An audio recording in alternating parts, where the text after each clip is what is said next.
Hola, ¿qué tal? Soy Raúl Castellanos Hernández. Gracias por estar aquí. Comenzamos. Manuel, eso ya le tocará decidirlo al candidato. La historia es cíclica, cambian actores, escenarios y circunstancias, pero se repite.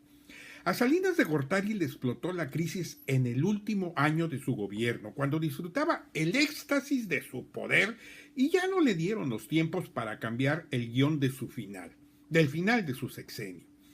Al presidente Peña la estabilidad de la nación se le empezó a deshacer entre las manos en el segundo año a partir de la masacre de Iguala, y no se ha detenido. Efímera y veleidosa la política juega malas y buenas pasadas. Lo importante es estar preparados para ambos estadios. Lo que no mata fortalece, dice uno de los clásicos, y otro clásico asegura que el poder a los inteligentes los marea y a los tontos los vuelve locos. El tema de las crisis viene al caso porque el domingo, con marcada discreción, se celebró un aniversario más de la Revolución Mexicana. En contraste, hace 23 años las cosas eran diferentes. Recién aprobado el TLC, el partido que había vuelto a ser casi único, en versión de Carlos Salinas, se preparaba para destapar a su candidato presidencial. Dos eran los finalistas, Luis Donaldo Colosio y Manuel Camacho. Ya no había más.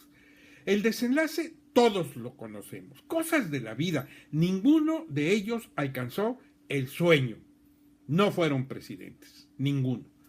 Pero sin duda, los entretelones de esta historia pocos los conocemos. Siempre hay una historia atrás de la historia. En este caso, Enrique Márquez, en aquella época asesor de Camacho y uno de sus hombres más cercanos, de los que forman parte del Cuarto de Guerra, escribió un libro, Crónica, que en lo personal me parece estupendo por las revelaciones que contiene. Su título lo dice todo. ¿Por qué perdió Camacho? Aquí el relato de aquel día. El sábado 20 de noviembre de 1993 estaba cómodamente en casa viendo con mis hijos un programa de televisión, pero cierta intranquilidad me rozaba a tal punto que ni las tribulaciones infantiles de Kevin de los años felices lograban distraer mi creciente inquietud. El destape priista estaba a la puerta y yo, como supongo que muchos otros, pretendía mantener los nervios a raya. Trataba de evitar a toda costa que las sombras del tan arcaico y esperado evento invadiera el sosiego familiar. De pronto, casi a las 10 de la noche, sonó el teléfono. Era Manuel Camacho. Me daba las gracias por unas notas que le había enviado. Después de comentarme 2 o 3 asuntos secundarios, me dijo: ojalá nos podamos ver pronto. Me pareció bastante extraño. Camacho se oía raro, un poco apagado, bastante lejano. Su voz tenía un inquietante tono melancólico que nunca le había percibido. Antes de colgar, Camacho me pidió que fuera a su casa de Coajimalpa al día siguiente en la mañana. Algo muy importante estaba por ocurrir, o ya estaba ocurriendo. Llegué pues un poco abrumado, pero intenté sobrellevar el peso de las expectativas cuando entré al austero, pequeño y cálido estudio de Manuel. Lo descubrí serio, taciturno, con los brazos cruzados, sentado en su mesa de trabajo. Los rayos de un fuerte sol de invierno atravesaban el lugar donde muchas ideas y jugadas políticas se habían fraguado. Domingo 21 de noviembre. Algo en Camacho no encajaba. Algo en él se había eclipsado. No era el mismo. Su semblante era de enojo, de desilusión, de hoguera sofocada. Su diáfana condición humana saltaría de pronto a cubierta.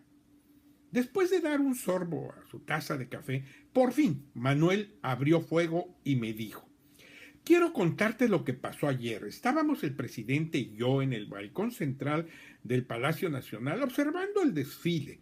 Desde el principio lo noté un poco elusivo y parco conmigo, como que se sentía molesto. No quería hablar más que de trivialidades, quería evitarme, algo pasaba. Decidí no darme por enterado y hacerle algunos comentarios sobre los problemas de la ciudad y sobre el curso de la política nacional. Le hice, como siempre, algunas sugerencias políticas pensando en el futuro.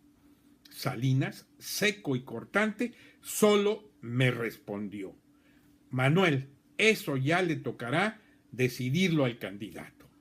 No necesitaba que me dijera más, concluyó Manuel Camacho. Días después, Camacho confrontó a Salinas. ¿Por qué no fui yo?, preguntó. La respuesta fue lapidaria. Manuel, cometiste el error de aliarte con mis enemigos. Como advertirán, la historia es cíclica. Hay que tomarla en cuenta. Pásenla súper. Sean felices. No cuesta nada. Nos vemos mañana.